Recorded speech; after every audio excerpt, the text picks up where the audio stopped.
This Apple retail store in Palo Alto, California is one of more than 360 Apple stores around the world. The Apple store is, of course, one of the most profitable stores in America. The average store attracts some 20,000 visitors every week. And people do some pretty crazy stuff in an Apple store. They propose in an Apple store, and yes, some actually have gotten married in an Apple store. A lot of people like to take video of themselves doing funny dances and uploading the video to YouTube or Facebook. Why? Why would they do such a thing?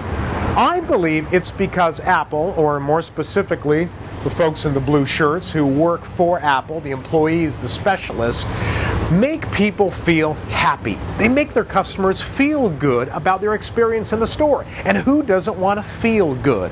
In my research into the Apple retail store, I discovered that they followed 5 steps of service in each and every transaction.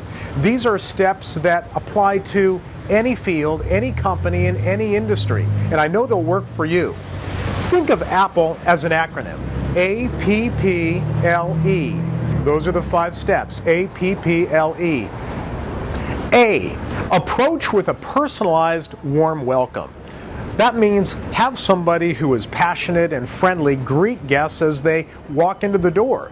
Ask them questions about what they're in the store for, and maybe get their first name. First names are very powerful. So that's the first step. P, probe politely to understand a customer's needs. That means ask a series of closed and open-ended questions to best match the product with the customer. Not to sell the customer the most expensive product, but the best product to match their needs. The second P in Apple is actually the third step of service.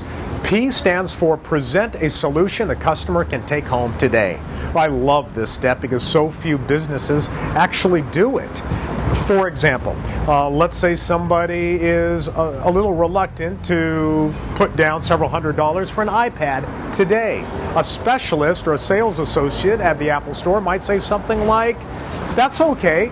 Why don't we sign you up for a free workshop to find out all of the wonderful and amazing things you can do with the iPad?" So even though they did not sell the person a product, they still presented a solution that the customer could take home today. L stands for listen for and resolve issues or concerns. This step again is very important, and I really believe that it makes a difference if the specialist or salesperson is a little bit more experienced with the sales process. But when it works, it's very effective and very powerful. So listen for unresolved issues. That simply means that customers have what are called unexpressed wishes or desires. So there are things that are important to the customer, but they may not be giving a voice to those issues. For example, perhaps a customer looking at an iPad might be reluctant to buy the iPad because they're not sure if it's going to replace their portable computer when they're on the road. So a skills specialist will be listening for this conversation and suggest accessories like wireless keyboards that might turn the iPad into a truly ultra-portable computer. But you're not going to get to that point unless you probe, you've asked questions, and you're listening for the responses. Listen for and resolve issues or concerns. And finally, E. End with a fond farewell and an invitation to return.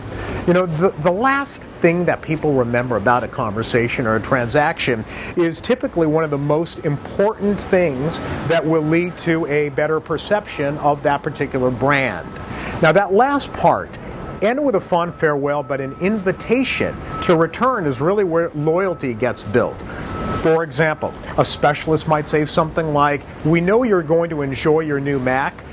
You mentioned photographs, that you like to edit and organize photographs and maybe create a photo album. You know, that upcoming trip to Disneyland would be a great time for you to create a photo album. When you do, would you bring it back and show it to me? I'd love to see it, and maybe I can give you some tips along the way." So what I've just done is I've acknowledged that relationship that we've built, but I've invited you to return to the store. These 5 steps are really, really powerful, and they work for a lot of brands. Many other major brands have adopted and modified the 5 steps for that brand. They're very effective, they're very persuasive, great communications, and you have to train your staff to go through each and every one of the 5 steps in every transaction, in every conversation.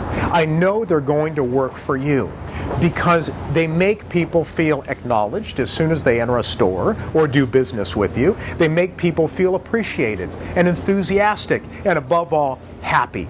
Make people feel happy. They will reward you with their loyalty. That's the Apple way.